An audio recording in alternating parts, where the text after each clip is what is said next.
আপনি দেখছেন news now, আমরা জানি কোনটা খবর।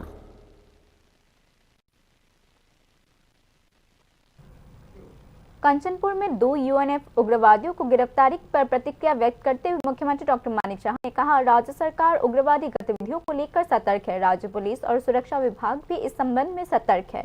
स्वतंत्रता दिवस से एक दिन पहले गुरुवार 14 अगस्त को कंचनपुर के भांगमुन में 2 उग्रवादियों को गिरफ्तार किया गया। मुख्यमंत्री डॉक्टर मानिक शाह ने शुक्रवार को इस मामले पर प्रतिक्रिया व्यक्त की।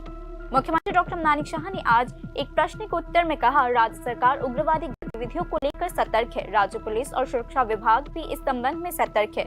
मुख्यमंत्री डॉक्टर मानिक शाह ने कहा कि गिरफ्तार उग्रवादियों से पूछताछ करके और जानकारी जुटाई जाएगी। ইনভেস্টিগেশন প্লাস ওনাদের থেকে যখন মানে ইন্টারোগেশন করা হবে তার নিশ্চয়ই অনেক কিছু বেরিয়ে আসবে।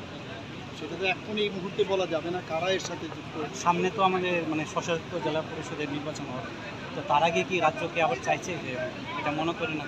কিন্তু তো আপনার বহুদিন ধরে এই ধরনের ধারাবাহিকতা তো ওদের আছেই। পাকিস্তানের মতো কিন্তু এই ধরনের ওরা এই ধরনের কাজ করে যায়। আচ্ছা, আমরা সতর্ক আছি এবং আমি আশা করি যে এইগুলো খুব বেশি একটা মানে সাহস পাবে না আগামী দিন করার। তবে আমরা সবসময় সজাগ থাকতে হবে, কখন কী হবে হতেই পারে, কিন্তু হওয়ার আগে এবার কিন্তু আমরা সেটা করব। আচ্ছা, তো এদের বিরুদ্ধে আপনি মানে কি বলবেন? মানে এগুলো তো এখন কিছু বলা যাবে না, সমস্ত রিপোর্ট আসুক। আচ্ছা, এবং শক্তভাবে তার মোকাবেলা করা। मुख्यमंत्री डॉक्टर मानिक शाह ने यह भी कहा कि गिरफ्तार उग्रवादियों की व्यापक तोड़फोड़ करने की योजना थी। कथित उग्रवादी संगठन त्रिपुरा यूनाइटेड नेशनल फ्रंट के 2 सदस्यों को हाई पावर्ड एक्सप्लोसिव और हथियारों के साथ गिरफ्तार किया गया। उग्रवादियों ने उत्तरी जिले में कंचनपुर भांगमुन रोड पर हमला करने की योजना बनाई थी। उनका लक्ष्य स्वतंत्रता दिवस की सुरक्षा के लिए जिम्मेदार पुलिस और सुरक्षा बलों से हथियार लूटना था।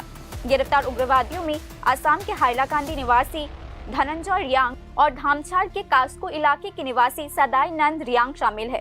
उग्रवादियों को भांगमुन थाना क्षेत्र के ईडन लॉज के सामने से गिरफ्तार किया गया। फिलहाल गिरफ्तार उग्रवादियों से पुलिस और खुफिया विभाग के अधिकारी गहन पूछताछ कर रहे हैं। Bureau report, news now.